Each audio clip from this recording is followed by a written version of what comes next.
This is it right here. This is awesome.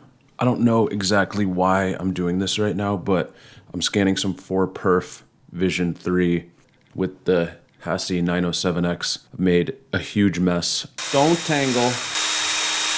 I'm just pulling hundreds of feet of film through this film carrier from negative supply. I'm probably 200 feet away from one of the best shots I've ever taken. Can't wait to see it captured from this beast of a camera. Along the way, I might snag some other shots. The tricky part is I started from the last frame, but the shot is like one of the first frames, so gotta go backwards. Let's see what this looks like. That's pretty cool. Vision 3, Master Primes. Pretty hot combo. Do not get distracted, but I remember some of these shots being pretty good. Yeah. Once I get to the shot that I want, I will dial in the look, dial in the focus, and explain why I am capturing it the way that I am capturing it. Getting close. Okay, we're on the roof. It's a good sign. It is not typical to scan movie film like this, obviously, unless you're just trying to pull the still, but it's Saturday, and for some reason, this is what I'm up to. Gotta be getting close here. Now I'm in a flow. Okay, this is a good sign. Also, what's on this screen right now, Disco Nap's YouTube channel, which is my side quest, long takes. I think my longest is 11 hours. It's either 9 hours or 11 hours. Single take, skylines. Sometimes I just put it on the TV when I'm chilling. I did 2 in Miami. Most of it is New York, 9 hours of sitting by the camera, but it is a fun, weird process. Okay, this is the shot. This one might be overexposed because I was messing with the exposure a lot just to test things out, but film works nicely overexposed. All right, so now into more of the process of doing this, which can be applied exactly to stills film. The first thing that I'll do is white balance onto the film. You will see in a second that scanning film with this particular light, you need to dial in the white balance. In exposure, in the new focus software, in V4, you can't get the negative reproduction, so go back to V3 and hit negative, rotate this, flip it, and crop it. And I'll leave it here where we can see everything for now. 200T out in the day will obviously be blue. There's a hair in this one too, but that's okay. Not surprised when I'm handling the film like this. This is what you get right off of the camera. I have my camera settings here. I'm shooting at 1/10 at the lowest ISO. The first thing that I will do is just kind of get the white balance in a world that looks good. I did spend some time on this before rolling and see the white balance here was a pretty good start, which was 2000 and minus 36. That looks fine. You can, of course, bring these into Photoshop or Lightroom and further dial in the look, but I kind of just experiment with the tools that are in here because they're using all of the raw data. Maybe pull down the black a little bit because technically here should be black. I mean, I guess it doesn't have to be, but it does make things look nice. And now that we have more contrast in here, I will warm it a little bit. Look at the tint. And I also just started looking at clarity, a little clarity up and detail down. I'm gonna save that and just see how this looks compared to the other. Yeah, this was more like reddish warm. This is more accurate, and then I can look at the exposure. A lot of room. You can see how much detail is in the sky and in the shadows. Maybe here, recovery and shadow fill work the opposite because it's a negative. Shadow fill will pull down the highlights and recovery will pull up the shadows. This is just really cool in my eyes to have control over the film. The process is something enjoyable. You're shooting film, why not have control all the way to the end? Also, this is how much we are using of the sensor. The resolution is 3964 by 2923, and it looks great, where the sensor is 11,656 by 8,742, which is insane. Me personally, right now, I have 2 options to scan the film. One is with this 120 and it is pretty much at close focus. I would love to get a dedicated macro in the 120 mil range because I think that having a shot like this take up the whole sensor and be able to even look in more than this would be pretty dope. Printing it out, huge. I haven't really done anything to this outside of a little bit of exposure and contrast and just the clarity and detail, which might even be better stock. So this is with clarity and detail, and this is without. One other thing sometimes I do, this is auto tone in Photoshop. So auto tone is putting it at that. Don't know about that, but maybe this needs to be a little bit warmer. That is a job for Lightroom that I don't know if I'm going to get into right now, but taking a scan from the lab that is baked, so it has everything from the lab baked into it, where this is just a raw shot from like one of the craziest cameras on earth. Two more things. I'm going to keep this frame right here and switch to 50 mil on the extension tube because that can get way closer in here, and then I'll scan a couple shots of stills film, which is the same size but just shot. Like the frame itself is actually bigger. It's just 90 degrees. So this is a little bit of a process, but this is easier. Oh, I guess before I do that, even though this does look really sharp, I am going to crop in here and check that we're level. We are level. A great thing about this camera is how easy it is to level it, and I will show you that when I swap the lens. I don't have any electronic control over this lens. I am shooting at a 5.6 and the shot looks pretty in focus. It's just pretty hard to focus this one. It looks pretty sharp. I'm gonna wait until everything is really steady and cool. So that is the sharp one. Okay, 50 mil. Whoa, no way. Did I just take that shot? It must have just happened when I was pulling the lens off. I'm gonna hit the button. One thing that is cool with this that I absolutely love is the spirit level. This is level on the table. This is on the table. There's two modes, a default factory calibration for the level, which shows you tilt and roll. And then there's the custom, and I hit calibrate and it levels out. And I'll attach this back here. From memory, this needs to go back to live and get this closer. So go into manual focus. This lens is incredible. I go to close focus and then go a little further towards infinity so I can adjust the focus to get it spot on. Using Hasselblad lenses, like modern Hasselblad lenses, is really good for this because you can control the focus in the application, in the focus application. Oh yeah, now we're getting close. So we do still have room to come down. Maybe I'll come down a little. Fill as much of the frame as possible. Okay, that's good enough for me. Helicopter just flew by. And the disco naps, this one's only an hour, but I think it's one of the best looking.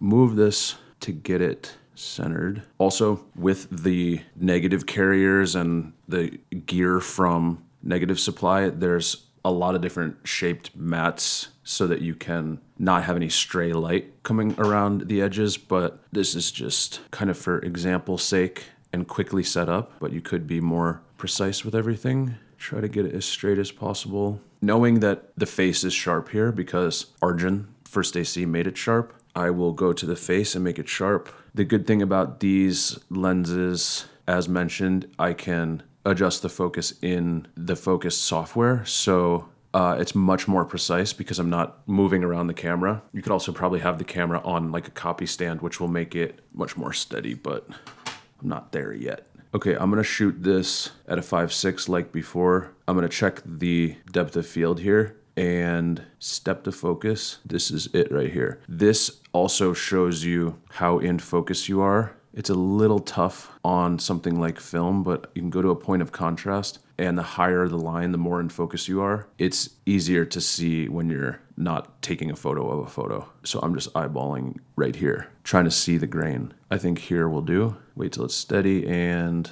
reset our crop so we can see how much bigger we're getting here, and then we'll get even bigger on the still. Goes right to the perfs. Actually, I keep a little bit of the perfs in and make sure I get all the way to the top. Keep a little bit of the other frame in. It's too bright, so you go the opposite way. Still too bright, I'll go to a 1/6. That is pretty good, and I'm just gonna go one more. Go to live view, make sure we're not shaking, hands off the table, and go. Pretty nice. Zoom in here. Beautiful. I will reset some of this because this takes the same look as we had before. So without what we did here, we have that. And without what we did down here, we have that. So I will add this and I'll just bring back some of the shadows. A lot of detail here and I love it. This gets us a bigger image. This is the shot from the 120. This is the shot from the 55. For a shot like this, I would prefer to use the 55 because I'm getting a lot more of the sensor than on the 120. I will switch to some stills film. I also have 3,200 feet of film in here that has some of my best work ever, but judging how far or how long it took me to pull through 400 feet, I don't know if I have 3,200 feet in me today, but if I ever get bored, I will do it. And I will also post these stills on high res, which I'll show you in a minute. So it's you can see them more in their full glory. Oh God, I forgot. In order for me to put this through, I need to get this out. There's really only one way to get this out. This is going to be...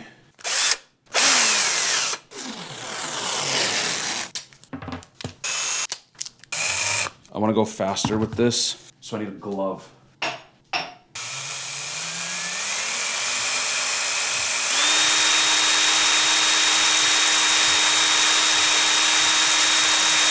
A little bit of a tangle. Nothing like a little film tangle. Don't tangle. Oh my God, it's everywhere. I'm sensing the end. Yeah, baby. Until next time. Also, this is just an unused roll of 50D that I just found. So if you're in New York and you have a 35mm camera, let me know if you want to shoot something. Now we have Portra 400. This is a good one. What's up, Nate? I would assume that our focus is still spot on. Right now we're looking at it at 2.5 and this is at 5.6 and focus still stayed the same. Steady, flip it, crop it, white balance it, and make it negative. I will take one more. Why? Pretty good. I can't remember which are the good shots here, so I just want to find one real quick. No. Well, this was a Canon AE1, as we'll be able to see in a mirror selfie that I took. Okay, this will be a good one to look at, I think. Okay, I'm gonna reset everything. White balance again to right here. Flip it, crop it, negative.